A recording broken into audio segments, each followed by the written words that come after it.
العالمين والصلاة والسلام على أشرف المرسلين وعلى آله وصحبه أجمعين. رب اشرح لي صدري ويسر لي أمري واحلل عقدة من لساني يفقهوا قولي. أعوذ بالله من الشيطان الرجيم. بسم الله الرحمن الرحيم. يا أيها الناس اتقوا ربكم الذي خلقكم من نفس واحدة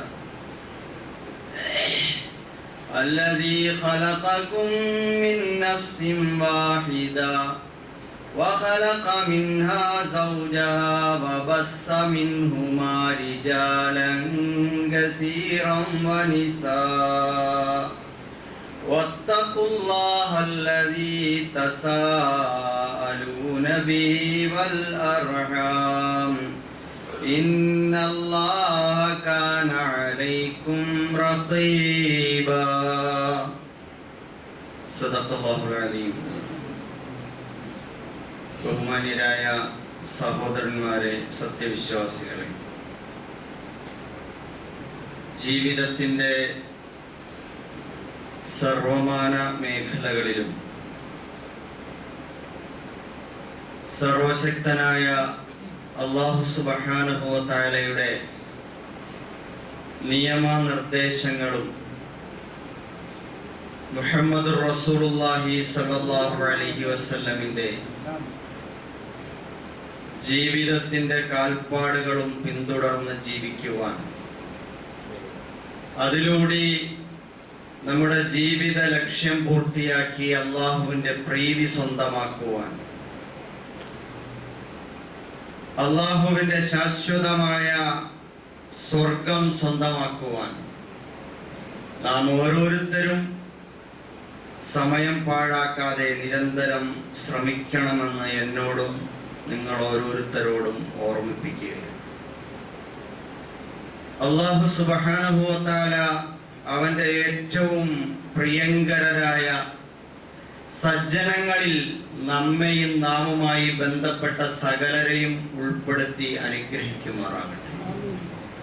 നമ്മിൽ നിന്ന് വേർപിരിഞ്ഞു പോയ നമ്മുടെ മാതാപിതാക്കൾ ഉൾപ്പെടെയുള്ള ഉറ്റവർ, ഉടയവർ, ബന്ധുമിത്രാദികൾ, കൂട്ടുകുടുംബാദികൾ, സ്നേഹിതന്മാർ, സഹപ്രവർത്തകർ, സഹായികൾ, സർവോപരി നമ്മുടെ ഗുരുവര്യന്മാർ, നമുക്ക് വേണ്ടപ്പെട്ടവർ എല്ലാവർക്കും അല്ലാഹു പുറത്തു കൊടുക്കട്ടെ.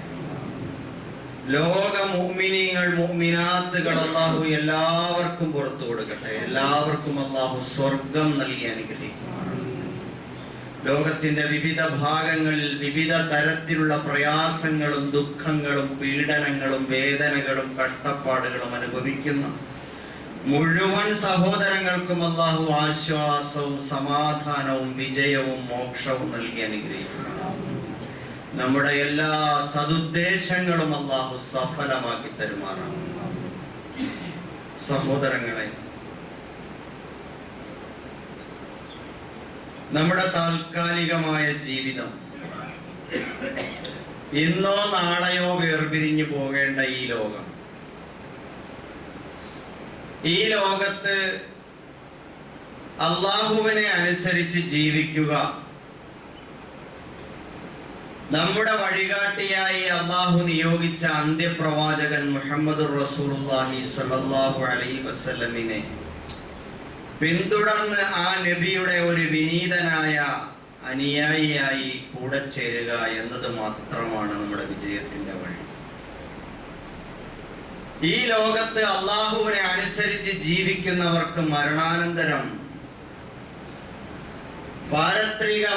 പാരത്രികമായ ലോകത്തെ വിചാരണകൾക്ക് ശേഷം അള്ളാഹു ഒന്നുകിൽ സ്വർഗമോ അല്ലെങ്കിൽ നരകമോ വിധിക്കും.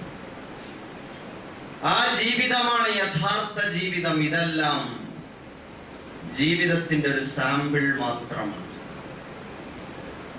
ആ ലോകത്ത് നമ്മൾ രക്ഷപ്പെട്ടാൽ നമ്മൾ രക്ഷപ്പെട്ടു, പരാജയപ്പെട്ടാൽ എന്നേക്കുമായി പരാജയപ്പെട്ടു. ദുനിയാവിൽ ഒരുപാട് പരീക്ഷകളെ നമ്മൾ നേരിടുന്നവരാണ്. പരീക്ഷകളും പരീക്ഷണങ്ങളും ഏതാനും സമയത്തേക്കും നാളത്തേക്കും നീണ്ടു നിൽക്കും. അതിനെ നമ്മൾ മറുപടി കണ്ടെത്തി അതിനെ അതിജീവിച്ച് നമ്മൾ പിന്നെയും മുമ്പോട്ട് പോകും. വിജയത്തിന്റെ വഴികൾ നമ്മൾ കണ്ടെത്തും, പരാജയത്തിന്റെ കാരണങ്ങൾ നമ്മൾ കണ്ടെത്തും. എന്നിട്ട് വിജയിക്കാനുള്ള വഴികൾ പരമാവധി പരീക്ഷിച്ച് നമ്മൾ അതിജീവിക്കും. എന്നാൽ ഈ ഒരിക്കലും രണ്ടാമതൊരിക്കൽ പരീക്ഷയ്ക്ക് വേണ്ടി തോറ്റ പരാജയപ്പെട്ട വിഷയങ്ങൾ എഴുതിയെടുക്കാൻ, അല്ലെങ്കിൽ അങ്ങനെ ഒരു പരീക്ഷ പിന്നീട് നമുക്കുണ്ടാവില്ല. അങ്ങനെ ഒരു ലോകമാണ് പരലോകം. അതാണ് നമ്മുടെ ജീവിതത്തിന്റെ അവസാനം. നമ്മളൊക്കെ വിചാരിച്ചിരിക്കുന്നത് ഇതൊക്കെ ഒരു മതപരമായ വിശ്വാസമാണ്, ആചാരമാണ്, അനുഷ്ഠാനമാണ്, പതിവ് ശീലങ്ങളാണ് എന്നൊക്കെ നമ്മൾ ധരിച്ചിരിക്കുന്നു. സഹോദരങ്ങളെ, ഇതിന്റെ അപ്പുറത്ത് ഭൗതിക ലോകത്ത് പോലും നമ്മുടെ ബാഹ്യമായ ഇന്ദ്രിയങ്ങൾക്കും കാഴ്ചകൾക്കും കേൾവികൾക്കും അനുഭവങ്ങൾക്കും അപ്പുറത്തുള്ള ഭൗതിക യാഥാർത്ഥ്യങ്ങൾ ശാസ്ത്രത്തിന്റെ ഉപകരണങ്ങളിലൂടെ, മാധ്യമങ്ങളിലൂടെ നമ്മുടെ മുമ്പിൽ തുറന്നു വെക്കുമ്പോഴാണ് നമ്മൾ അവകളെക്കുറിച്ച് പോലും അറിയുന്നത്. നമ്മൾ അല്പജ്ഞരാണ്. ഈ ഭൗതികമായ ഈ ലോകത്തിനപ്പുറം മറ്റൊരു ലോകമുണ്ട്, മരണാനന്തരം. മരണത്തോടെ മാത്രമേ അത് ബോധ്യമാവുകയുള്ളൂ. അതുകൊണ്ട് തന്നെ നമ്മുടെ ജീവിതത്തിന്റെ എല്ലാ അരികും മൂലയും അരിച്ചുപറക്കി വിചാരണ ചെയ്യേണ്ടതുണ്ട്. നമ്മുടെ ജീവിതത്തിന്റെ എല്ലാ മേഖലകളെയും, ഒരു മേഖലയെയും വെറുതെ വിടരുത്. അവിടെയൊക്കെ ഒന്നെടുത്ത് പരിശോധിച്ചു നോക്കണം. ഇവിടെയൊക്കെ ഞാൻ അള്ളാഹുവിനൊപ്പമാണോ, റസൂലിനൊപ്പമാണോ, അള്ളാഹുവിന്റെ ദീനിനൊപ്പമാണോ ഞാൻ ഉള്ളതെന്ന് നോക്കി ഓരോ മേഖലയും ഓരോ ദിവസവും തിരുത്തി നന്നാക്കി മുമ്പോട്ട് പോകാൻ നമ്മൾക്ക് കഴിഞ്ഞാലേ നമ്മൾ വിജയത്തിന്റെ വഴിയിലാണെന്ന് നമുക്ക് പറയാൻ കഴിയും. മരണം എപ്പോഴും നമുക്ക് വരാം, എവിടെ വെച്ചും വരാം, കാരണത്തോടുകൂടിയും കാരണമില്ലാതെയും വരാം. അള്ളാഹു തീരുമാനിക്കുന്ന സമയമെത്തിയാൽ പിന്നെ ബന്ധിച്ചിടുന്ന പ്രശ്നമില്ലല്ലോ. കൂടെയുള്ളവർ കുറച്ച് സമയത്തേക്ക് അവർക്കൊരു ഞെട്ടലുണ്ടാകും, ഒരു നടുങ്ങലുണ്ടാകും, ബന്ധുമിത്രാദികൾക്ക് ഒരു കരച്ചിലുണ്ടാകും, ഒരു ദുഃഖമുണ്ടാകും. പക്ഷേ അതെല്ലാം ദിവസങ്ങൾ രാവും പകലും മാറി മാറി വരുന്നതിനനുസരിച്ച് മാഞ്ഞു പോകും. നമ്മളെ ആരും ഓർക്കാതെ നമ്മൾ ഒറ്റയ്ക്കാവും. അതുകൊണ്ട് സഹോദരങ്ങളെ, നമ്മൾ അള്ളാഹുവിന്റെ മുമ്പിൽ രക്ഷപ്പെടാൻ, മരണത്തെ തുടർന്നുള്ള നീണ്ട ജീവിതത്തിലേക്ക് തയ്യാറെടുക്കണം. അതിനുവേണ്ടി നമ്മുടെ ജീവിതത്തെ നമ്മൾ സൂക്ഷ്മ വിചാരണ ചെയ്ത് മുമ്പോട്ട് പോകണമെന്ന് ആമുഖമായി ഓർമ്മപ്പെടുത്തുകയാണ്. നമ്മൾ ഇന്ന് ജീവിക്കുന്ന ഈ സാമൂഹിക പരിസരം, രാഷ്ട്രീയ മണ്ഡലം, അവിടെയൊക്കെ നമ്മൾ നാട്ടുകാരും നമ്മുടെ സഹപ്രവർത്തകരും നമ്മുടെ കൂട്ടുകാരും ഒക്കെ പറയുന്നതിനനുസരിച്ചല്ല നിലപാടെടുക്കുക. പലപ്പോഴും പറയാറുള്ളത് പോലെ നമസ്കാരം, നോമ്പ്, സക്കാത്ത്, ഹജ്ജ്, ദിക്ർ, സ്വലാത്ത്, ദുആ പോലെയുള്ള കാര്യങ്ങളിൽ അള്ളാഹുവും റസൂലും പഠിപ്പിച്ചതുപോലെ നമ്മൾ ചെയ്ത് മുമ്പോട്ട് പോവാറുണ്ട്. എന്നാൽ ഈ ആരാധന അനുഷ്ഠാനങ്ങളുടെ വൃത്തങ്ങൾക്കപ്പുറത്തുള്ള നമ്മുടെ ജീവിതത്തിൽ, നമ്മുടെ പത്രവായനയിൽ, മീഡിയകളെ നിരീക്ഷിക്കുമ്പോൾ, സാമൂഹിക രാഷ്ട്രീയ പ്രശ്നങ്ങൾ ഉണ്ടാകുമ്പോൾ അവിടെ എന്താകണം നമ്മുടെ നിലപാട്? അള്ളാഹു എന്താണ് പഠിപ്പിച്ചത്? റസൂൽ എന്താണ് പഠിപ്പിച്ചത്? ഞാൻ ആർക്കൊപ്പമാണ്? എന്റെ പരമ്പരാഗതമായ സാമൂഹികമോ രാഷ്ട്രീയമോ ആയ ചിന്തകൾക്കും നിലപാടുകൾക്കും ഒപ്പമാണോ? ഞാൻ ഇങ്ങനെ അണമുറിയാതെ ഏറ്റുവിളിച്ചുകൊണ്ടിരിക്കുന്ന ഒരു മുദ്രാവാക്യം അതിനൊപ്പമാണോ? ആരെന്തു പറഞ്ഞാലും എന്റെ നേതാവ് ഇന്നാരാണ്, അതിനപ്പുറം എനിക്കൊരു ചിന്തയില്ല എന്ന നിലയിലാണോ? സഹോദരങ്ങളെ, മതത്തിലായാലും രാഷ്ട്രീയത്തിലായാലും നമസ്കാരത്തിലായാലും പള്ളിയിലായാലും പള്ളിക്കൂടത്തിലായാലും പാർലമെന്റിലായാലും നമുക്കൊരു നേതാവേ ഉള്ളൂ, അതാണ് മുഹമ്മദുർ റസൂലുള്ളാഹി. വേറെ ആരും നമ്മുടെ നേതാവല്ല. അപ്പോഴേ നമ്മുടെ നബി സ്നേഹം പൂർണ്ണമാവുള്ളൂ. എന്താ, അള്ളാന്റെ റസൂലിന് നമ്മുടെ രാഷ്ട്രീയ നേതാവാനുള്ള യോഗ്യത ഇല്ലേ? അതേ, മൂപ്പർക്ക് രാഷ്ട്രീയം അറിയില്ലേ? അതോ പടച്ചോ ഇതൊന്നും പഠിപ്പിച്ചു കൊടുത്തിട്ടില്ലയോ? നമ്മൾ എന്താണ് വിചാരിക്കുന്നത്? റസൂലുള്ളാഹി സ്വല്ലല്ലാഹു അലൈഹി വസല്ലം ഇതൊന്നും അറിയാത്ത കുറച്ച് ആരാധനകളും അനുഷ്ഠാനങ്ങളും മാത്രം പഠിപ്പിച്ച് അങ്ങനെ പോകാൻ വേണ്ടി വന്ന ഒരാളായിട്ടാണ്. അള്ളാന്റെ റസൂലിന് ദുനിയാവൊന്നും തിരിയൂല, പടച്ചോ ഇതൊന്നും പഠിപ്പിച്ചിട്ടില്ല എന്നാണ്. ഇല്ല സഹോദരൻ, ഞാൻ മുമ്പ് നിങ്ങളോട് പറഞ്ഞിട്ടുണ്ട്, നബി സല്ലല്ലാഹു അലൈഹി വസല്ലം കഴിഞ്ഞ 2 ആഴ്ചകൾക്ക് മുമ്പ് നബി സല്ലല്ലാഹു അലൈഹി വസല്ലമയുടെ രാഷ്ട്രീയ സ്വപ്നങ്ങൾ, ഇസ്രയേലിനും കൈസറിനും എതിരെയുള്ള നിലപാടുകൾ,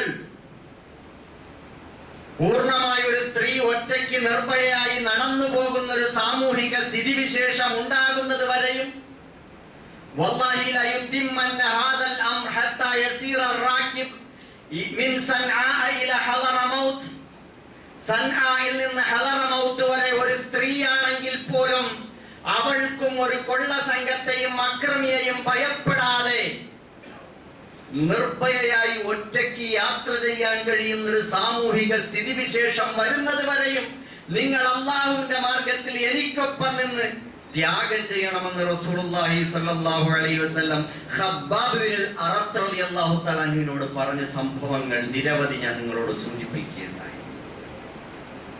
അപ്പൊ എന്താണ്, നാട്ടിലുള്ള മുഴുവൻ ആളുകളും, ആണായാലും പെണ്ണായാലും, കൃത്യമായി നമസ്കാരങ്ങൾ അതാത് വഖത്തുകളിൽ നമസ്കരിക്കണം, റമദാനിൽ നോമ്പനുഷ്ഠിക്കണം, സമ്പത്തിന്റെ കണക്ക് നോക്കി സക്കാത്ത് കൊടുക്കണം, ആയുസ്സിൽ ഒരിക്കൽ ആരോഗ്യവും സാമ്പത്തിക സ്ഥിതിയും ഉണ്ടായാൽ, പോയി വരാനുള്ള ശേഷി ഉണ്ടായാൽ ഹജ്ജ് ചെയ്യണം.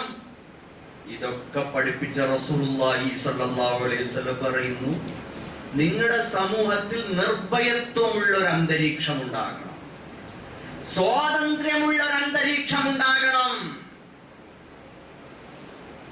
സഹോദരങ്ങളെ, ഉമറുൽ ഫാറൂഖ് റളിയല്ലാഹു തആല അൻഹു ഖലീഫയായിരിക്കുന്ന ഒരു സന്ദർഭത്തില് ഈജിപ്തിലെ ഗവർണറായി അംർ ഇബ്നുൽ ആസ് റളിയല്ലാഹു തആല അൻഹുവിനെ നിയോഗിക്കുന്നു. അംർ ഇബ്നുൽ ആസ് റളിയല്ലാഹു തആല അൻഹു അവിടെ ഭരണ പ്രവർത്തനങ്ങൾ നടത്തിക്കൊണ്ടിരിക്കുന്നു. ഭരണാധികാരിയാണ്, ഗവർണറാണ്. ഖലീഫ ഉമർ റളിയല്ലാഹു അൻഹു ഒരു രാഷ്ട്രത്തിന്റെ, ഇന്നത്തെ ഭാഷയിൽ പറഞ്ഞാൽ പ്രസിഡന്റോ പ്രധാനമന്ത്രിയോ ഒക്കെയാണ്. അങ്ങനെ കഴിഞ്ഞുകൂടുന്ന ഒരു സമയം അദ്ദേഹം ഗവർണറായി നിയോഗിച്ച അംർ ഇബ്നു ആസ് റളിയല്ലാഹു അൻഹുവിനെതിരെ ഒരു പരാതി അമീറുൽ മുഅ്മിനീൻ ഉമർ ബിൻ ഖത്താബ് റളിയല്ലാഹു തആല അൻഹുവിന്റെ അടുക്കൽ വരുന്നു. എന്താണ്? അംർ ബിൻ ആസ് റളിയല്ലാഹു തആല അൻഹു, അദ്ദേഹത്തിന്റെ മകൻ മുഹമ്മദ്, അദ്ദേഹം ആ നാട്ടിലുള്ള ഈജിപ്തിലുള്ള ഒരു ഖിബ്തി വംശജനായ അദ്ദേഹത്തിന്റെ ഒരു കൂട്ടുകാരനുമായി കുതിരയോട്ട മത്സരം നടത്തി. കുതിരയോട്ട മത്സരം നടത്തി ഖിബ്തിയായ ആള് ജയിച്ചു, അവന്റെ കൂട്ടുകാരൻ ജയിച്ചു. ഇത് കണ്ടപ്പോ അംർ ഇബ്നുൽ ആസ് റളിയല്ലാഹു അൻഹു അവിടുത്തെ ഭരണാധികാരിയായ അല്ലെങ്കിൽ മുഖ്യമന്ത്രിയായ അദ്ദേഹത്തിന് എന്തെന്നില്ലാത്ത, മുഖ്യമന്ത്രിയുടെ മോനായ മുഹമ്മദിന് എന്തെന്നില്ലാത്ത വിഷമമായി, പ്രയാസമായി, ദേഷ്യം വന്നു. ഈ ഖിബ്തിയായ മത്സരത്തിൽ വിജയിച്ച അയാളുടെ സുഹൃത്തിനെ ആഞ്ഞടിച്ചു, ശാരീരികമായി ഉപദ്രവിച്ചു. എന്നിട്ട് പറഞ്ഞു, ഞാൻ ആരാണെന്ന് അറിയാമോ? ഞാൻ വലിയ തറവാട്ടിലുള്ളവനാണ്, ഞാൻ വലിയ ഭരണാധിപന്റെ മോനാണ്, എന്നോടാണ് അതിന്റെ കളി എന്ന് ചോദിച്ചിട്ട് അവനെ കടന്നാക്രമിച്ചു. ഖിബ്തിയായ പാവം മനുഷ്യൻ. അയാൾക്ക് തിരിച്ചടിക്കാനുള്ള സൗകര്യമില്ലാത്തത് കൊണ്ട് അയാൾ അതിൽ നിന്ന് ക്ഷമ പാലിച്ചു, വീട്ടിൽ പോയി കുടുംബത്തിൽ ഇത് ചർച്ചയാക്കി. ഖിബ്തിയായ മനുഷ്യന്റെ പിതാവ്, അയാൾക്ക് എന്തെന്നില്ലാത്ത വേദനയായി, എന്റെ മോൻ ജയിച്ചു, എന്നിട്ടും മറ്റൊരുത്തരിൽ നിന്ന് മർദ്ദനമേൽക്കേണ്ടി വന്നു, അതും നാട്ടിലെ ഭരണാധിപൻ. അവന്റെ പിതാവ് ഇവിടുത്തെ മുഖ്യമന്ത്രിയാണ് എന്ന് വിചാരിച്ചിട്ടാണല്ലോ അവന്റെ മോനെ തല്ലിയത്. ചോദിക്കാനും പറയാനും ആരും ഇല്ലല്ലോ. എന്നൊക്കെ വിചാരിച്ച അയാൾ നേരെ പോയി. എന്നാ നോക്കാം, അമീർ മുഅ്മിനീൻ അവരുടെ നേതാവുണ്ടല്ലോ, അവിടുത്തെ സർവ സൈന്യാധിപനും ഭരണാധിപനുമായ ഉമർ ഫാറൂഖ്, അദ്ദേഹത്തിന്റെ അടുക്കലേക്ക് പോകാമെന്ന് കരുതി നേരെ മദീനയിലേക്ക് തിരിച്ചു. യാത്ര ചെയ്ത് മദീനയിലെത്തി ഉമർ ഫാറൂഖ് റളിയല്ലാഹു തആല അൻഹുവിനോട് കാര്യം പറഞ്ഞു, നടന്ന സംഭവങ്ങൾ വിവരിച്ചു. എല്ലാം വിശദമായി കേട്ടതിന് ശേഷം ഉമർ റളിയല്ലാഹു തആല അൻഹു ആ അംർ ഇബ്നുൽ ആസ് റളിയല്ലാഹു അൻഹുവിന് ഒരു കത്തെഴുതി, താങ്കൾക്കെതിരെ ഇവിടെ ഒരു അന്യായം ബോധിപ്പിക്കപ്പെട്ടിട്ടുണ്ട്, എത്രയും പെട്ടെന്ന് വാപ്പയും മകനും ഉമർ ഖത്താബിന്റെ കോടതിക്ക് മുമ്പിൽ ഹാജരാകണം എന്ന്. പ്രാദേശികമായ ഭരണകൂടം, അവിടുത്തെ മുഖ്യമന്ത്രി മകനെയും കൂട്ടി നേരെ വരുന്നു ഉമർ ഖത്താബ് റളിയല്ലാഹു തആല അൻഹുവിന്റെ മുമ്പിൽ. വിശദമായ വിചാരണ നടത്തി, വാദികളും പ്രതികളും എല്ലാം ഉണ്ട്. വിശദമായ വിചാരണകൾക്ക് ശേഷം ഉമർ റളിയല്ലാഹു തആല അൻഹു ന്യായം വിധിക്കുകയാണ്. അയാളെ തല്ലിയതുപോലെ തിരിച്ച് പ്രതികാരം ചെയ്യണം. ചാട്ടവാറെടുത്ത് തിബിത്തിയായ മനുഷ്യന്റെ കയ്യിൽ കൊടുത്തിട്ട് ഉമർ ഖത്താബ് റളിയല്ലാഹു തആല അൻഹു പറഞ്ഞു, നിന്നെ എങ്ങനെയാണോ മർദ്ദിച്ചത് അതുപോലെ നിനക്ക് ഒട്ടും കുറയ്ക്കാതെ തിരിച്ചടിക്കാനുള്ള സ്വാതന്ത്ര്യം കോടതി നൽകുകയാണ്. തിബിത്തിയായ അയാളുടെ സുഹൃത്ത് മുഹമ്മദിനെ, അദ്ദേഹത്തിന്റെ സുഹൃത്ത് മുഹമ്മദിനെ അതേപോലെ തന്നെ തിരിച്ചടിച്ചു. അടിയെല്ലാം കഴിഞ്ഞ് അദ്ദേഹം സ്വസ്ഥനായി കഴിഞ്ഞു. അപ്പോഴാണ് ഉമർ റളിയല്ലാഹു തആല പറയുന്നത്, ഈ ബാപ്പയുടെ പിതാവിന്റെ അധികാരത്തിന്റെ ബലത്തിലാണ് ഈ മോൻ അന്യായം ചെയ്തത്. അതുകൊണ്ട് ഈ പിതാവിന്ന് പറയുന്ന ഈ മുഖ്യമന്ത്രിയായ പിതാവിനെ തല്ലിയാലും ഈ ഉമർ പിടിച്ചു മാറ്റുകയില്ലായിരുന്നു. അംർ ഇബ്നുൽ ആസ് റളിയല്ലാഹു തആല അൻഹുവിന്റെ നേരെ തിരിഞ്ഞുകൊണ്ട് ചരിത്രത്തിൽ തങ്കലിപികളാൽ ഉല്ലേഖനം ചെയ്യപ്പെടേണ്ട വാക്ക് അദ്ദേഹം പറയുകയാണ്, മത്താ ഇസ്തഅബത്തുമുൻ നാസ് വഖദ് വലദതുഹും ഉമ്മഹാത്തുഹും അഹ്റാറ. നീ എപ്പോഴാണ് അംറേ ജനങ്ങളെ അടിമകളാക്കാൻ തുടങ്ങിയത്? അവരുടെ മാതാക്കൾ അവരെ സ്വതന്ത്രരായിട്ടാണല്ലോ പ്രസവിച്ചിട്ടുണ്ടായിരുന്നത്. സ്വാതന്ത്ര്യം ജന്മാവകാശമാണ്, അത് ദൈവദത്തമാണ്. അള്ളാഹുവിന്റെ ദീൻ എല്ലാവർക്കും വകവെച്ചു കൊടുക്കുന്നതാണ്.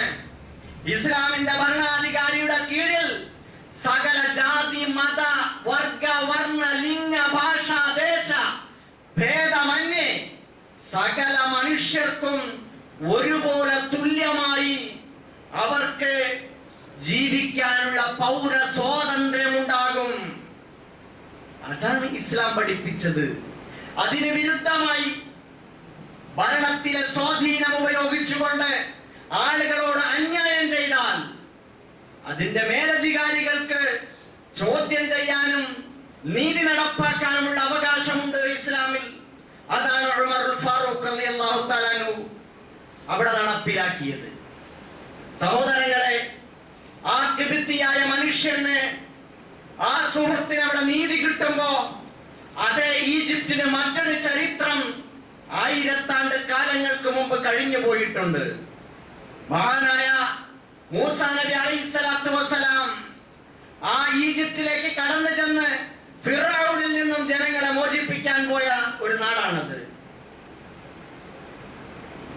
ബനൂ ഇസ്രായേലിൽ നിന്ന് കുടിയേറി പാർത്ത ഈജിപ്തിലെ ഇസ്രായേലി ജനവിഭാഗങ്ങൾ അവിടുത്തെ അടിസ്ഥാന മേലാള ഭരണ സവർണ വർഗമായിരുന്നു കിബിത്തികൾ ഒരു കാലത്ത്. ഫിറഔന്റെ സ്വന്തം ആൾക്കാര് ഈജിപ്തിലെ അവിടെ കുടിയേറി പാർത്ത ഇസ്രായേലികളായ ജനങ്ങൾ ദേശദ്രോഹികളും വിദേശികളും കുഴപ്പക്കാരുമായിരുന്നു. അവർക്ക് അധികാരം തട്ടിയെടുക്കാനും ഭൂമിയുടെ അവകാശം പിടിച്ചുപറിക്കാനും വന്നിട്ടുള്ള അതിക്രമികൾ, അധികപ്പറ്റുകൾ അവരെ പാർശ്വവൽക്കരിച്ച് അടിമകളാക്കി അവരെ നാട്ടിൽ നിന്ന് പുറന്തള്ളാൻ ഫിറഔൻ അവിടെ ശ്രമിക്കുകയായിരുന്നു. ആ സമയത്താണ് മൂസാ നബി അലൈഹിസ്സലാത്തു വസ്സലാമിനെ കിബിത്തികളുടെ അക്രമത്തിൽ നിന്നും അന്യായത്തിൽ നിന്നും ഫിറഔന്റെ അടിമത്ത മനോഭാവത്തിൽ നിന്നും മോചിപ്പിക്കാൻ വേണ്ടി അല്ലാഹു തആല പറഞ്ഞയച്ചത്. അന്നും മഹാനായ മൂസ നബി അലൈഹിസ്സലാം ചോദിച്ചത്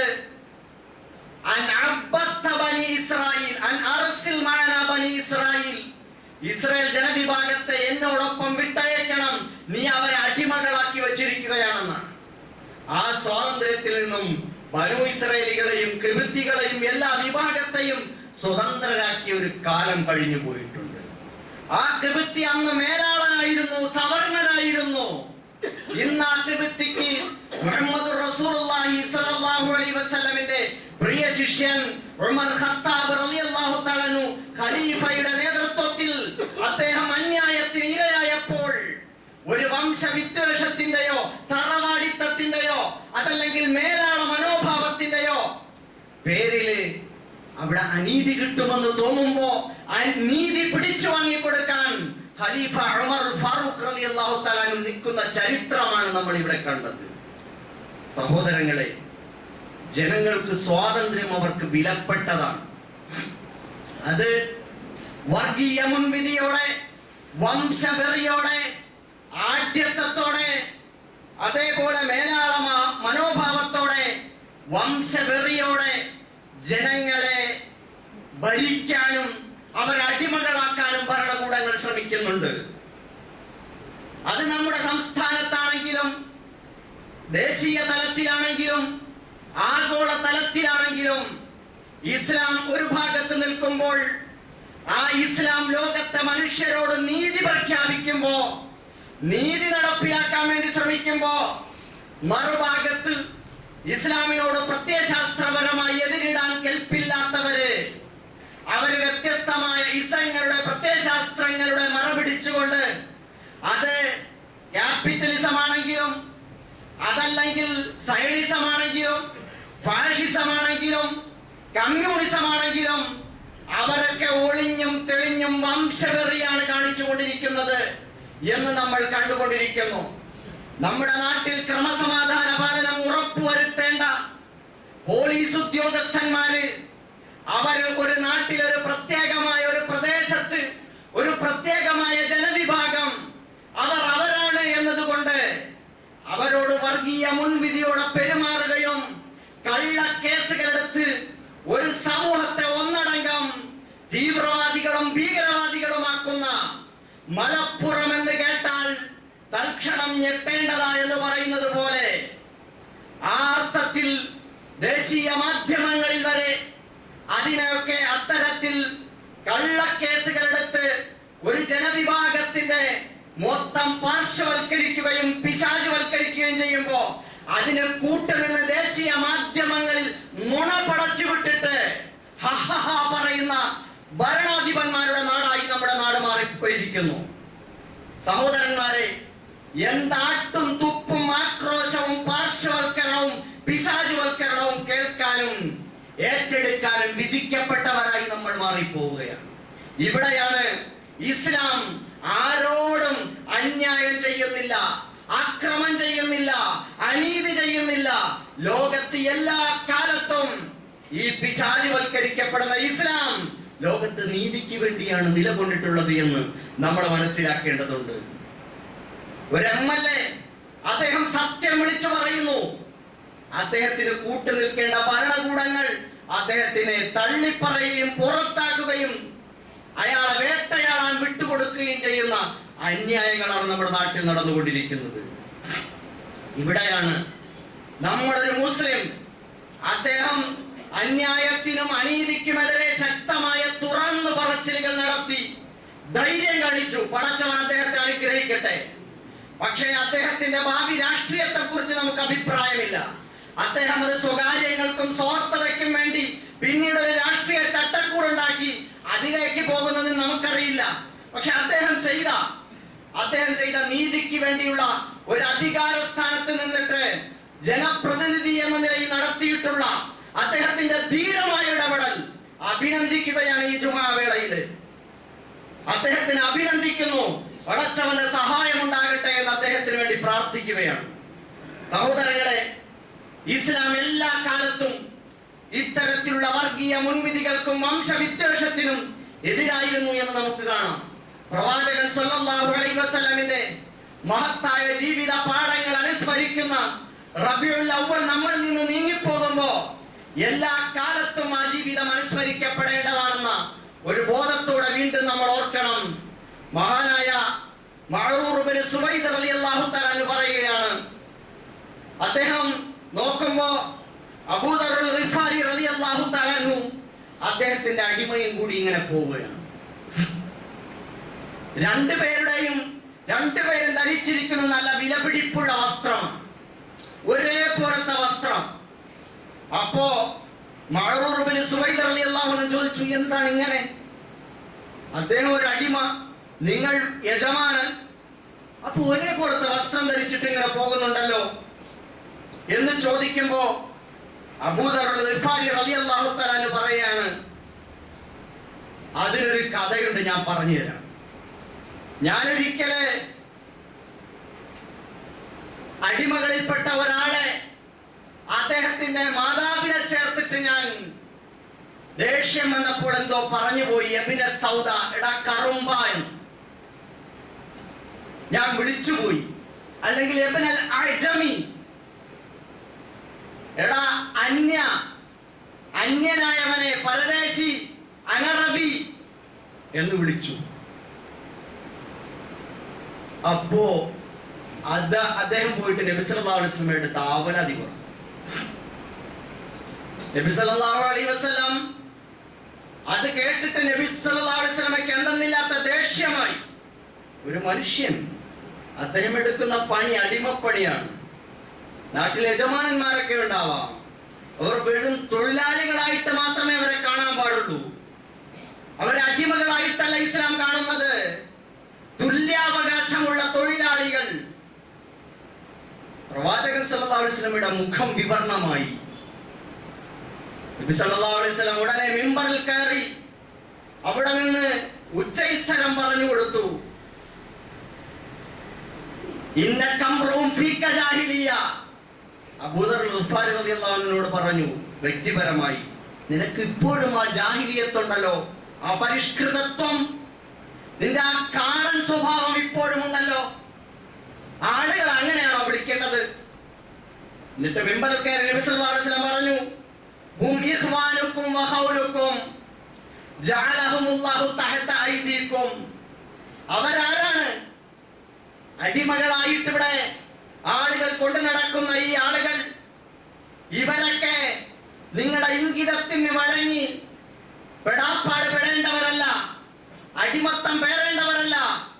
അവർ നിങ്ങളുടെ സഹോദരന്മാരാണ്, അവർ നിങ്ങളുടെ സേവകന്മാരാണ്. ജഅലഹുമുല്ലാഹു തഹത ഐദീകും. അവരെ അല്ലാഹു തആല നിങ്ങളുടെ നിയന്ത്രണത്തിലാക്കി തന്നിരിക്കുന്നു.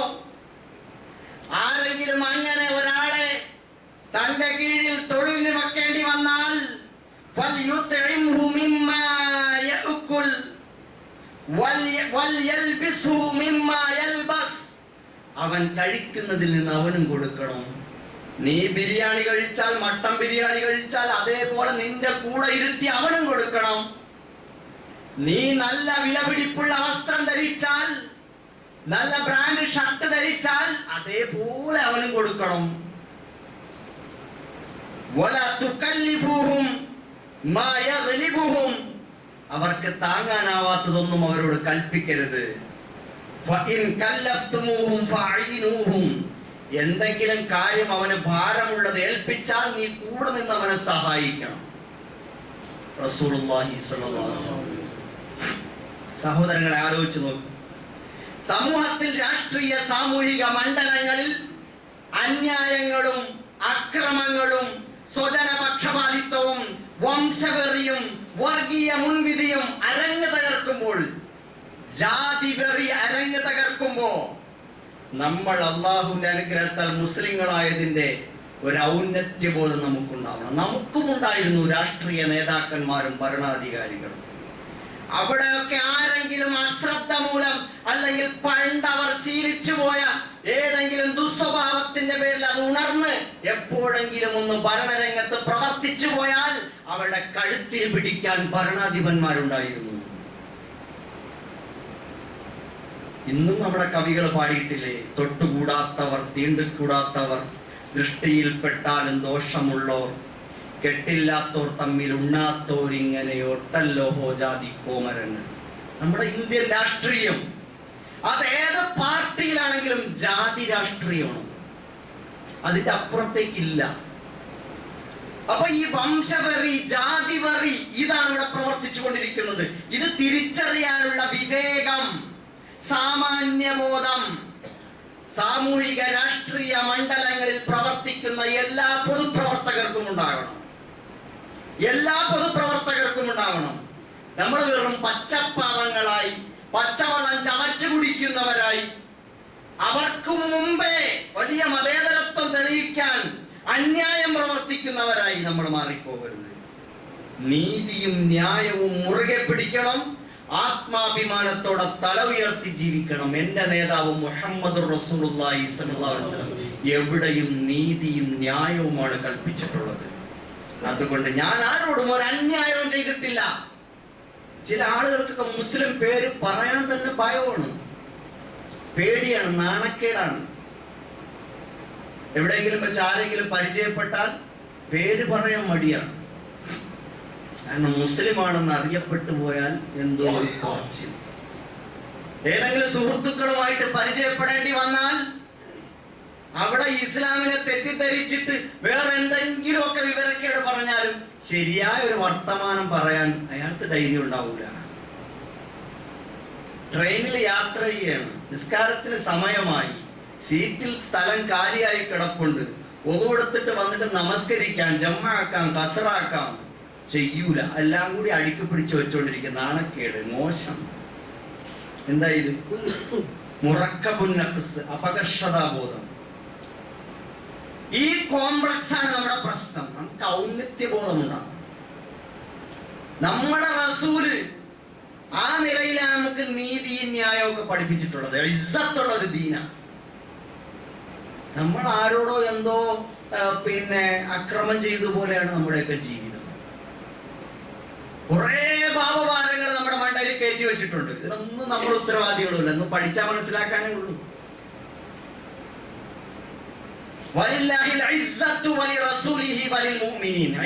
അള്ളാഹ്ക്കുള്ളതാണ്, അള്ളാന്റെ റസൂലിനും ഉള്ളതാണ്, മുഅ്മിനീങ്ങൾക്കും അവകാശപ്പെട്ടതാണ്. നമുക്ക് ഇസ്സത്തുണ്ടോ? ഇസ്സത്തോടു കൂടിയാണോ നമ്മൾ പ്രവർത്തിക്കുന്നത്, പ്രവർത്തനം ചെയ്യുന്നത്? ഇസ്സത്ത് മുഴുവനും കളഞ്ഞു കുളിച്ചുകൊണ്ടല്ലേ നമ്മൾ പോയിക്കൊണ്ടിരിക്കുന്നത്? സഹോദരങ്ങളെ, നിങ്ങൾ നോക്കി, ഇനിയും നോക്ക്. മഖ്സൂമി ഗോത്രത്തിൽപ്പെട്ട ഒരു പെണ്ണ് മോഷണം നടത്തി. അപ്പോ അവരെല്ലാം കൂടിയാലോചിച്ചു, ആകെ പ്രശ്നമായല്ലോ. ഇനിയിപ്പോ ഇവളെ പിടിച്ച് കൈവെട്ടിയാല്, കരച്ഛേദം ചെയ്താല് കൈയില്ലാത്തവളായി നടക്കും. ഈ ഗോത്രത്തിന് മുഴുവൻ ആകെ നാണക്കേടാണാവുമല്ലോ. അപ്പൊ എന്ത് ചെയ്യാം? നമ്മളുമായിട്ട് നമ്മുടെ ഗോത്ര ബന്ധുവായ ഉസാമത്ത് ബിൻ സയ്യിദ് റളിയല്ലാഹു അൻഹു, സയ്യിദിന്റെ അടുത്ത് പറയാം, ഉസാമയുടെ അടുത്ത് പറയാൻ നമുക്ക് നബിയുടെ അടുത്ത് പോയിട്ട്, നബിയുടെ ഹിബ്ബാൻ, നബിയുടെ ഏറ്റവും പ്രിയങ്കരൻ, ഒന്ന് പോയി ശുപാർശ ചെയ്ത് ഹദ്, ഈ ശിക്ഷാ നടപടി ഒന്ന് ഒഴിവാക്കി തരാൻ വേണ്ടി ആവശ്യപ്പെടും. അദ്ദേഹത്തിന്റെ അടുത്ത് പറഞ്ഞു. പാവം അത് ഒരു ദുർബല നിമിഷത്തിൽ പോയിട്ട് ഇങ്ങനെ പറഞ്ഞു, നബിയുടെ അടുത്ത് പോയി തലയൊക്കെ ചൊറിഞ്ഞു നിന്ന് ഇങ്ങനെയൊക്കെ ഒന്ന് പറഞ്ഞു, നബിയെ ഇന്നതുപോലെയാണ്, വലിയൊരു തറവാടൊക്കെയാണ്, ആ ഗോത്രത്തിൽ നിന്നൊരു പെണ്ണ് ഇതുപോലെ സംഭവം നടത്തിയിട്ടുണ്ട്, അത് തെളിയിക്കപ്പെട്ടിട്ടുമുണ്ട്.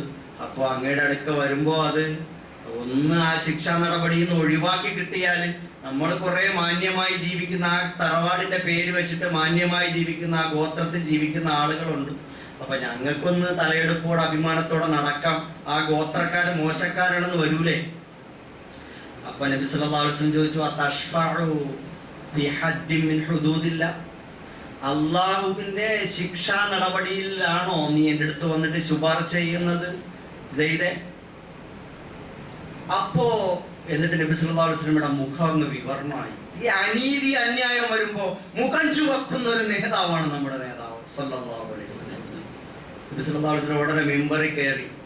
എന്നിട്ട് നബി അവിടെ നിന്നിട്ട് വലിയൊരു പ്രസംഗം നടത്തി. ഇന്നമ അഹ്ലകല്ലദീന മിൻ ഖബലികും മിന്നഹും കാനു ഇദാ സരിഖ ഫീഹിമുശ് ശരീഫ തറകു. നബി പറഞ്ഞു, നിങ്ങളുടെ പൂർവികർ കുറെ ആളുകൾ ഇതേപോലെ ഉണ്ടായിരുന്നു. അവരും അന്യായവും അക്രമവും ചെയ്യുന്ന നീതിന്യായ രംഗത്തും രാഷ്ട്രീയ രംഗത്തും ഒക്കെ ഭരണരംഗത്തും ഒക്കെ അന്യായവും അക്രമവും ഒക്കെ ചെയ്യുന്ന ആളുകളായി ഇവരൊക്കെ നശിച്ചുപോയി. അവരുടെ സ്വഭാവം എന്താ? അവരുടെ കൂട്ടത്തിൽ വലിയ മേലാളന്മാരും മേന്മയുള്ളവരും സമ്പന്നന്മാരും പ്രമാണിമാരും അവരൊക്കെ തെറ്റ് ചെയ്താൽ അവരെയൊക്കെ ശിക്ഷാ നടപടിയിൽ നിന്ന് ഒഴിവാക്കി അങ്ങ് രക്ഷപ്പെടുത്തി അങ്ങ് വിടും. അവരഴിമതിയും കുംഭകോണവും ബലാത്സംഗവും അതുപോലെ തന്നെ പിന്നെ അക്രമവും ഒക്കെ കാണിച്ചാൽ അവരെയൊക്കെ പതുക്കെ അതിൽ നിന്ന് ഒഴിവാക്കി വിടാനുള്ള തന്ത്രങ്ങൾ. അങ്ങനെയാണല്ലോ അംബാനിയും അദാനിയും ഒക്കെ എത്ര കോടി കൊടുക്കാനുണ്ടായാലും അതൊക്കെ എഴുതി തള്ളും. പാവപ്പെട്ടവൻ ബാങ്കിൽ നിന്ന് ജീവിക്കാൻ വേണ്ടി കൃഷി ചെയ്യാൻ വേണ്ടി ലോൺ എടുത്തവൻ അവൻ പെട്ടുപോയി അവസാനം അവന്റെ വീട് ജപ്തി അവൻ തൂങ്ങിച്ചാവണം. ഇതാണല്ലോ. ഇതേപോലെ തന്നെ എല്ലാ രംഗത്തും മന്ത്രിപുങ്കവന്മാർക്കും മേലാളന്മാരും ഒക്കെ തന്നെ വമ്പിച്ച അക്രമവും അന്യായവും പൊതു ഖജനാവിൽ നിന്ന് കൈയിട്ട് വാരലും അതുപോലെ പൊതുമേഖലയിൽ അനുവദിച്ച ഫണ്ട് മുക്കലും അഴിമതിയും ഒക്കെ നടത്തിക്കൊണ്ടിരിക്കുന്നു. വലിയ കോർപ്പറേറ്റുകളിൽ നിന്നെല്ലാം സ്വന്തമാക്കിക്കൊണ്ടിരിക്കുന്നു. പാവപ്പെട്ടവന്റെ ഭാഗത്ത് എന്തെങ്കിലുമൊക്കെ സംഭവിച്ചു പോയാൽ അവിടെ പ്രശ്നമാണ്. വലിയ ഒട്ടകങ്ങളെയൊക്കെ ഉടലോടെ വിഴുങ്ങുകയും ഉറുമ്പുകളെ അരിച്ചു കുടിക്കുകയും ചെയ്യുന്ന സ്വഭാവം എന്ന് പറയാം. ഇതാണ് ഇവിടെ നടക്കുന്നത്. അവരെങ്കിലും ഉറുമ്പ് വിഴുങ്ങിപ്പോയാൽ അതൊരു പ്രശ്നം. ഒട്ടകങ്ങളെ ചത്തതിനെ ഉടലോടെ വിഴുങ്ങിക്കൊണ്ടിരിക്കുകയാണ്. അപ്പൊ ഇതേപോലെ നബി സല്ലല്ലാഹു അലൈഹി വസല്ലം പറഞ്ഞു, അവരുടെ സ്വഭാവം എന്താണ്? നശിച്ചോന്മാരുടെ സ്വഭാവം.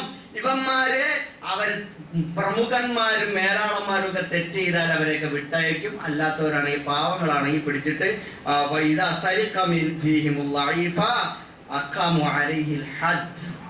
പാവപ്പെട്ടവനാണ്, ദുർബലനാണ്, ചോദിക്കാനും പറയാനും ആളില്ലാത്തവനാണെങ്കിൽ അവർക്കൊക്കെ പണിഷ്മെന്റ്, ജയില്, ശിക്ഷ, കേസ് ഒക്കെ ആയിരിക്കും. അള്ളാഹുവിന്റെ റസൂൽ അവിടെ ഉയരുകയാണ്, ആകാശം മുട്ടെ. സല്ലല്ലാഹു അലൈഹി വസല്ലം നബി സല്ലല്ലാഹു അലൈഹി വസല്ലം പറഞ്ഞു, അല്ലാഹുവാണ് സത്യം. ലൗ അന്ന ഫാത്തിമത ബിൻത് മുഹമ്മദ് സരിഖത് ലഖതഅതു യദഹ. മുഹമ്മദ് സല്ലല്ലാഹു അലൈഹി വസല്ലം, മുഹമ്മദിന്റെ മോള് ഫാത്തിമ ഉണ്ടല്ലോ, ഫാത്തിമ എന്റെ ഏറ്റവും കരളിന്റെ കഷ്ണമായ ഫാത്തിമ, അവളാണ് മോഷ്ടിച്ചാലും അവളെ കൈ ഞാൻ വെട്ടും. ഞാൻ ആരുടെ ശുപാർശയ്ക്ക് പോകൂല. സല്ലല്ലാഹു അലൈഹി വസല്ലം. അതാണ് ഇസ്ലാം. അതാണ് നമ്മുടെ നേതാവ്. ആ നബിയാണ് നമ്മുടെ ഭരണാധിപൻ, രാഷ്ട്രീയത്തിലെ നേതാവ്, ഭരണത്തിലെ നേതാവ്, നീതിന്യായ രംഗത്തെ നമ്മുടെ നായകൻ. സഹോദരങ്ങളെ, ആഗോളതലത്തിൽ ഇത് തന്നെയാണ് നടക്കുന്നത്. ഇപ്പോ ആ ഫലസ്തീൻ എന്ന് പറയുന്ന പ്രദേശത്തെ മുഴുവൻ നശിപ്പിച്ച് നാമാവശേഷമാക്കി ജൂത വംശവെറിയന്മാര് എന്നിട്ട് നീങ്ങുകയാണ്. ഇങ്ങനെ ഇവിടുത്തെ ലബനാന് തകർത്തുകൊണ്ടിരിക്കുകയാണ്, ഇറാന് നേരെയാണ്. അങ്ങനെ നേതാക്കന്മാരെയൊക്കെ ഇങ്ങനെ വധിച്ചുകൊണ്ടിരിക്കുന്നു. പേജർ ഓപ്പറേഷൻ നടത്തിയിട്ട് ആളുകളെയൊക്കെ ഞെട്ടിപ്പിച്ച് കൊല്ലുകയാണ്. ഇതൊക്കെ ലോകത്ത് അരങ്ങ് തകർക്കുമ്പോഴും നിങ്ങളൊന്ന് നോക്കിയേ, എത്ര രാഷ്ട്രങ്ങളുണ്ട്, ഐക്യരാഷ്ട്രസഭയുണ്ട്, ആരെല്ലാം ഉണ്ട്, ഏതെല്ലാം അധികാര സ്ഥാനങ്ങളുണ്ട്. അവിടെ ഒന്നും ഇരുന്നിട്ട് ആരെങ്കിലും ഒന്ന് കമ്മാമിണ്ടുന്നുണ്ടോ? കാരണം എന്താ? വംശവെറിയാണ്. അവനൊക്കെ അങ്ങനെ വേണം ഈ മേത്തന്മാര്, ഇവനൊക്കെ നശിക്കണം എന്ന ചിന്തയാണ്. ഇസ്ലാമോഫോബിക്കുകളാണ്. അപ്പൊ ഇസ്ലാം വെറിയാണ് ലോകത്ത് നയിക്കുന്നത്.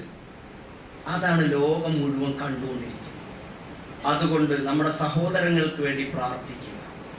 ഫാഷിസത്തിന്റെയും സയണിസത്തിന്റെയും അവർക്കൊപ്പം കൂട്ടുനിന്നുകൊണ്ട് ഇപ്പോ ഈ കമ്മ്യൂണിസവും ഗതി തെറ്റിയിട്ട് അങ്ങോട്ട് മാറിക്കൊണ്ടിരിക്കുകയാണ്. അവരാണ് അവരെ തിരുത്തേണ്ടത്. അവരുടെ തത്വശാസ്ത്രം അതല്ലെങ്കിൽ അവർ തിരുത്തണം. ജനങ്ങൾക്ക് മുമ്പിൽ അത് ബോധ്യപ്പെടുത്തണം. അല്ലെങ്കിൽ അവർക്കൊപ്പം കൂടാം. കാലഘട്ടം അതാണ്, അതുകൊണ്ട് അതാണ് ആരോഗ്യകരം എന്നാണെങ്കിൽ അങ്ങനെ ആവാം. പക്ഷേ അത് രക്ഷയുടെ പരിവേഷമണിഞ്ഞ് പാവപ്പെട്ട മുസ്ലിങ്ങൾ അതിൽ പോയി വീണ് അവസാനം അവന്റെ ജീവനും അഭിമാനവും സ്വത്തും മതവും എല്ലാം നശിച്ച് സിന്ദാബാദ് വിളിച്ചത് മുഴുവൻ നാശത്തിലേക്കായി പോകും. അതുകൊണ്ട് സഹോദരങ്ങളെ, തിരുത്തപ്പെടേണ്ടവരെ തിരുത്തിക്കാൻ, തെറ്റുകാർക്കെതിരെ വിരൽ ചൂണ്ടേണ്ട കാലമാണ്. ഫലസ്തീനിലെ, ലബനാനിലെ, ഇറാനിലെ, ലോകത്തിന്റെ വിവിധ ഭാഗങ്ങളിലെ മുസ്ലിം സഹോദരങ്ങൾക്ക് വേണ്ടി നമ്മൾ പ്രാർത്ഥിക്കണം. അറബ് രാഷ്ട്രങ്ങൾ നോക്കുകുത്തിയായിരിക്കുകയാണ്. രാജവാഴ്ചയാണ് അവിടെ നടക്കുന്നത്. ഖലീഫമാരുടെ ഖിലാഫത്തല്ല, രാജവാഴ്ചയാണ് നടന്നുകൊണ്ടിരിക്കുന്നത്. അക്രമത്തിന് കൂട്ടുനിൽക്കുകയാണ് അവര്. സ്വന്തം സഹോദരങ്ങൾ മസ്ജിദുൽ അഖ്സ വീണ്ടെടുക്കാൻ വേണ്ടി പോരാടുമ്പോ അവരെ സഹായിക്കേണ്ടതിന് പകരം സാമ്രാജ്യത്വത്തിന്, അമേരിക്കയ്ക്ക്, സയനിസ്റ്റുകൾക്ക് ഒത്താശ ചെയ്തു കൊടുത്ത്, അവർക്ക് പിന്തുണ കൊടുത്ത്, മൗനം കൊണ്ട് സമ്മതം മൂളി അവരുമായി എല്ലാവിധ നയതന്ത്ര ബന്ധങ്ങളും ഉണ്ടാക്കി മുമ്പോട്ട് പോയിക്കൊണ്ടിരിക്കുകയാണ്. അള്ളാഹുവിന്റെ റസൂൽ സല്ലല്ലാഹു അലൈഹി വസല്ലം നീതിയുടെ ഏറ്റവും വലിയ സാമ്രാജ്യം പണിത, ഇസ്ലാമിക ഖിലാഫത്തിന്, ഇസ്ലാമിക ഭരണക്രമത്തിന് ലോക മാനവികതയിലൂടെ ഉദാഹരണങ്ങൾ തീർത്ത പരിശുദ്ധമായ ഹറം ഷരീഫ് ഇപ്പോ അന്യായങ്ങൾ വാഴുന്ന ആളുകളിലേക്ക് പോയിക്കൊണ്ടിരിക്കുകയാണ്. നമ്മൾ പ്രാർത്ഥിക്കണം, ലോകത്ത് നീതിയും സമാധാനവും ശാന്തിയും ന്യായവും തിരിച്ചു വരാൻ വേണ്ടി, ഇസ്ലാം ലോകത്ത് ജന്മമെടുക്കാൻ, തിരിച്ചു വരാൻ. സുന്നി ഷിയ പറഞ്ഞിട്ട് തമ്മിലടിക്കുകയാണ്. എന്തിനാണ് തമ്മിലടിക്കുന്നത്? അങ്ങോട്ടും ഇങ്ങോട്ടും നമ്മുടെ കേരളത്തിൽ തന്നെ, നമ്മുടെ കൊച്ചു കേരളത്തിൽ തന്നെ ഇവിടെ അങ്ങോട്ടും ഇങ്ങോട്ടും ഓരോരോ വിഭാഗീയമായ സംഘടനകൾ ഉണ്ടാക്കി വെച്ച് തമ്മിലടിക്കുന്നു. അതേപോലെ സുന്നി ഷിയ തമ്മിലടിക്കുന്നു. സാധാരണ നമ്മുടെ കേരളത്തിലെ മുസ്ലിം സംഘടനകൾ തമ്മിലടിക്കുമ്പോ നമ്മൾ മനസ്സിലാക്കണം, അതിനേക്കാൾ വലിയ വ്യത്യാസമുള്ള ഒരു പ്രസ്ഥാനമാണ് ഷിയ പ്രസ്ഥാനം. ആ ഷിയ പ്രസ്ഥാനത്തിനോട് പോലും നമ്മുടെ ഇമാമിങ്ങൾ പ്രത്യേകമായ സാഹചര്യങ്ങളിൽ അവർ ഐക്യം പുലർത്തിയിട്ടുണ്ടായിരുന്നു. നിങ്ങൾ നോക്ക്, സൈനുദ്ദീൻ മഖ്ദൂം റഹ്മത്തുള്ളാഹി തആല അലൈഹിയുടെ തുഹ്ഫത്തുൽ മുജാഹിദീൻ എന്ന് പറയുന്ന കൃതി, ആരാണ് സൈനുദ്ദീൻ മഖ്ദൂം? രണ്ടാമൻ ഫത്ഹുൽ മുഈൻ എഴുതിയിട്ടുള്ള മഹാനായ പണ്ഡിതൻ, അഹ്ലുസുന്നത്തി വൽ ജമാഅത്തിന്റെ നേതാവ്. അദ്ദേഹത്തിന്റെ തുഹ്ഫത്തുൽ മുജാഹിദീൻ എന്ന് പറയുന്ന കൃതി, അദ്ദേഹം അതിന്റെ മുഖദ്ദിമയിൽ അതിനെ സമർപ്പിച്ചിരിക്കുന്നത് ആർക്കാണ്? ബീജാപ്പൂർ സുൽത്താൻ അലി ആദിൽ ഷായ്ക്കാണ്. മൂപ്പരാരാണ്? മൂപ്പര് ഷിയ വിഭാഗത്തിലെ ഇമാമിയ ഇസ്നാ അശരിയ വിഭാഗത്തിൽപ്പെട്ടയാളാണ്. അദ്ദേഹത്തിനെ വാനോളം പുകഴ്ത്തിക്കൊണ്ടാണ്, അദ്ദേഹത്തിന്റെ അധികാരത്തെയും സ്വാധീനത്തെയും ഉപയോഗപ്പെടുത്തിക്കൊണ്ട് പോർച്ചുഗീസുകാർക്കെതിരെ പോരാടാൻ വേണ്ടി അദ്ദേഹത്തെ കൂടെ കൂട്ടുപിടിക്കുകയാണ്. ഇതൊക്കെയാണ് മാതൃക എന്ന് പറയുന്നത്. വിശ്വാസപരമായി, ആദർശപരമായി വ്യത്യാസങ്ങളും അതുപോലെ തന്നെ ഭിന്നതകളും ഒക്കെ ഉണ്ടാകാം. പക്ഷെ ലാ ഇലാഹ ഇല്ലല്ലാഹ് മുഹമ്മദുർ റസൂലുള്ളാഹ് പറയുന്നവർ അതിന്റെ വിശദാംശങ്ങളിൽ തർക്കിക്കാതെ തോളോട് തോളുരുമി നിന്ന് ഒരേ ഖിബലയിലേക്ക് തിരിഞ്ഞു നിന്നുകൊണ്ട് മുസ്ലിമായി മുമ്പോട്ട് പോകേണ്ട കാലമാണ് എന്ന് നമ്മൾ മനസ്സിലാക്കേണ്ടതുണ്ട്. ഞാൻ പറഞ്ഞു വന്നത് ഒരു അനുബന്ധം കൂടി പറഞ്ഞുകൊണ്ട് അവസാനിപ്പിക്കുകയാണ്.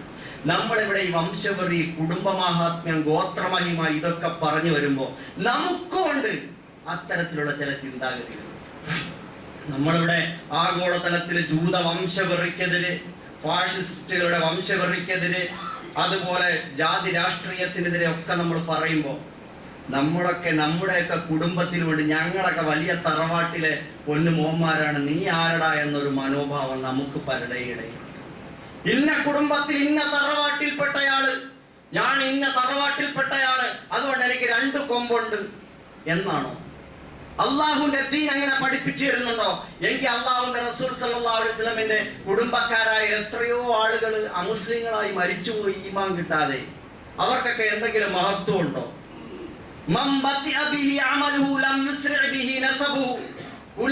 കർമ്മത്തിൽ പിന്തിയവൻ അവനെ കുലം മുന്തിക്കുകയില്ല എന്നാണ് റസൂലുള്ളാഹി സ്വല്ലല്ലാഹു അലൈഹി വസല്ലം പഠിപ്പിച്ചത്.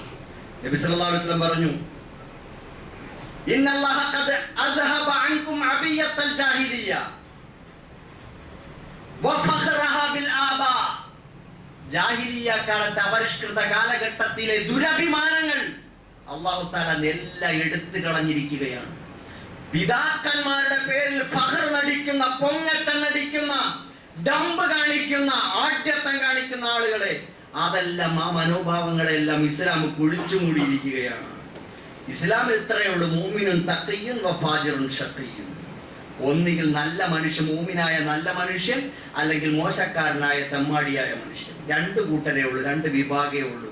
അല്ലാതെ ഇന്ന കുടുംബത്തിൽ ഇന്ന ഗോത്രത്തിൽ നീ പണ്ട് ഞങ്ങളെ കൂട്ടത്തിൽ ഇങ്ങനെ പണിയെടുത്ത് ജീവിച്ചവനല്ലേടാ, നീ അതുകൊണ്ട് താഴെ നിന്നാ മതി, നീ ആരാ എന്നോട് സംസാരിക്കാൻ പറയാൻ ഒരു ചുക്കിന്റെ അവകാശവും ഇല്ല. അങ്ങനെയുള്ളൂ. എല്ലാവരും തുല്യരാ. ചില സ്ഥലത്തൊക്കെ പോയാൽ ഒസാന്മാര്, ജാതിയിൽ കുറഞ്ഞവര്, ബാർബർ ഷോപ്പ് നടത്തുന്നവര്, അല്ലാത്തവര്, വലിയ ഷോപ്പ് മാൾ നടത്തുന്നവര്, ഇങ്ങനെയൊന്നും അള്ളാന്റെ ദീനിലില്ല. മുഅ്മിനുൻ തഖിയ്യുൻ വഫാജിറുൻ ഷഖിയ്യുൻ, രണ്ടേ ഉള്ളൂ. ഒന്ന് തഖ്വയുള്ള നല്ല മുഅ്മിൻ, അല്ലെങ്കിലോ അന്യായം ചെയ്യുന്ന, തെറ്റ് ചെയ്യുന്ന തെമ്മാണ്. ഈ രണ്ട് വിഭാഗമേ ഉള്ളൂ ഇസ്ലാമിൽ. അതുകൊണ്ട് പിതാക്കന്മാരെ വെച്ച്, കുടുംബം വെച്ച്, ഗോത്രം വെച്ച് ആരോ നമുക്കൊന്നും യാതൊരു സ്വാധീനവും ഇല്ലാതെ ഏതോ ഒരു തറവാട്ടിൽ ഒരു മോനായിട്ട് ജനിച്ചു, ഒരു മോളായിട്ട് പിറന്നു എന്നതിന്റെ പേരിൽ അതും വെച്ചിട്ട് ഇങ്ങനെ കൊണ്ടു നടന്നാൽ അള്ളാന്റെ റസൂൽ സല്ലല്ലാഹു അലൈഹി വസല്ലം പറയുകയാണ്, അന്നാസു ബനു ആദം ആദമു മിൻ തുറാബ്, ജനങ്ങളൊക്കെ ആദമിന്റെ മക്കളാണ് കേട്ടോ. നിങ്ങളൊന്നും എല്ലാവരും എല്ലാവർക്കും ഒറ്റ കുടുംബമേ ഉള്ളൂ, ആദമിന്റെ മക്കൾ. തറവാട്ടിന്റെ പേര് ബനു ആദം എന്നാണ്. അല്ലാതെ നമ്മളിപ്പോ വെച്ചേക്കണ തറവാട്ടിന്റെ പേരൊന്നുമല്ല യഥാർത്ഥ പേര്. ബനു ആദം എന്ന തറവാട്ടിന്റെ പേര്. നിങ്ങളെല്ലാരും തുല്യരാണ്. നിങ്ങളെല്ലാം മണ്ണിൽ നിന്നാണ് കേട്ടോ, മണ്ണിൽ നിന്ന്. മനുഷ്യന്മാര് ചവിട്ടി കിടക്കുന്ന മണ്ണുണ്ടല്ലോ, അതിൽ നിന്നാണ്. ഈ മണ്ണിന്റെ സത്തയാണ് നമ്മൾ. അതുകൊണ്ട് ആരും നമ്മളെ വേറെ അഗ്നിയിൽ നിന്നും അല്ലെങ്കിൽ സ്വർണത്തിൽ നിന്നും ഉണ്ടാക്കിയതല്ല കേട്ടോ. നമ്മളെല്ലാം മണ്ണാണ്, മണ്ണ്. അതൊന്ന് മനസ്സിലാക്കിയാൽ മതി. അതുപോലെ നബി സല്ലല്ലാഹു അലൈഹി വസല്ലം പറയുകയാണ്, പിന്നെ അങ്ങനെ ആരെങ്കിലും ഈ നിസാരമായ ചിന്ത കൊണ്ട് നടക്കുകയാണെങ്കിൽ അവൻ ഈ കാഷ്ടം തിന്നുന്ന മൃഗത്തെ പോലെയാണ്. അതിന്റെ മൂക്കില് അതിൻ്റെതായ ദുർഗന്ധം ഉണ്ടാവും, അതും അതിന്റെ സ്പർശം ഉണ്ടാവും. അപ്പൊ അതുകൊണ്ട് നമ്മൾ അത്തരത്തിലുള്ള ചിന്താഗതികൾ നമുക്കും ഉണ്ടാകാൻ പാടില്ല. ഉമർ ഖാദി റളിയല്ലാഹു അൻഹു ഒക്കെ പാടിയതുപോലെ,